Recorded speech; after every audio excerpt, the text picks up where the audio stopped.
For more on this, we're now joined by Republican Congressman from Texas and member of the bipartisan Trump assassination attempt task force, Pat Fallon. Congressman, thank you for taking time on a Saturday. I want to get to your task force and whether or not former President Trump is safe at this moment. But first, I want you to sort of react, if you can, to this latest news of these 3 Iranian nationals in this hacking attempt. Well, Griff, it's very clear that we have to enforce the sanctions that are already on the books. I mean, under President Trump, when the sanctions were being enforced, the Iranian oil exports amounted to about $8 billion annually, and now it's up to over $42 billion. So you can sow a lot of mayhem and murder, and whatnot with an extra $35 billion. We need to also go on the offensive in the cyber sphere as well. And we need to sanction their drones, their missiles, and again, particularly their energy. Let's turn now to the safety of the former president. And we had a busy week of developments. I want to start with the Secret Service Director Rowe's sort of statement, if you will. Here's what he's saying. His latest: we thank Congress for addressing some of the U.S. Secret Service's most immediate needs in this heightened threat environment. This short-term funding will better equip the U.S. Secret Service to enhance security measures in the months ahead. He continues, we look forward to working with Congress on full-year funding to deliver the additional personnel, technology, and equipment our workforce needs to do their jobs. Congressman, your reaction to that statement?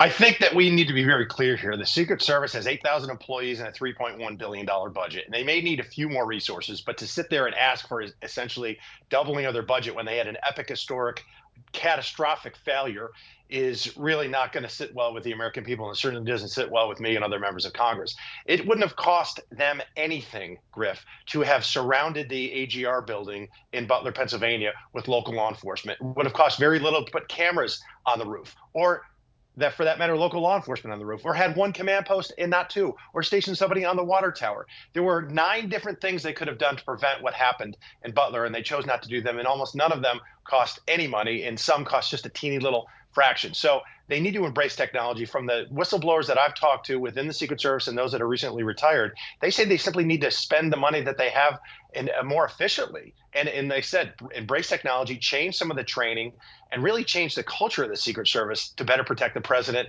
and the other protectees under their care. And Congressman, I would add one more to your list. I mean, it was just a startling revelations of failures. One that stood out to me was the lack of radio communications between the local law enforcement and the Secret Service. I want to play for our listeners just a snippet from one of the Butler Emergency Services people. Here, listen to this. I do not believe they could hear us at all. They did not have a radio from us, and we did not have a radio from them. So, in the local command post, there was no way for us to hear any of the Secret Service radio traffic. Congressman, they're not talking to each other as former President Trump now heads back to Butler. The big question is, are you confident about his safety? I think he's when his second trip to Butler, he'll be safer. But we need to. This is a zero fail mission, Griff. And the fact that we're talking about in 2024, they can't employ radios where it talk with Secret Service is damning. I mean, this could cost people their lives, and it did cost Corey Comparatori his life as well. But here's another thing. It would have cost them nothing to have let local law enforcement in on the fact that there was a nation state threat against President Trump, and also some of their own local Secret Service agents from the Pittsburgh office didn't know that either. So it's about changing culture, figuring out what happened in Butler, figuring out what happened in West Palm Beach to make sure those never happen again, but also in a strategic sense, changing the way they do business from the top down. And just in the last 30 seconds or so I've got, Congressman, I want to ask you, it's not nothing that we've learned that the former President Trump's Wisconsin event today moved inside because of what appears to be a shortage of resources for Secret Service.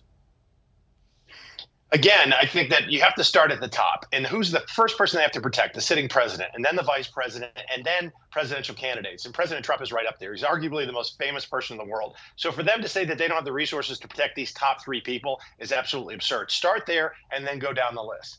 because they have many protectees. So if somebody's, the uncle of some protectee or whatever, if some family member has to shave off one or two agents, well, then that's the way it has to be. But we will give them the resources that they need. I think they do have largely that in place already, but there's a few different things they need as far as a technology standpoint goes, and also using other resources, because to train more Secret Service agents is going to take a couple of years, Griff.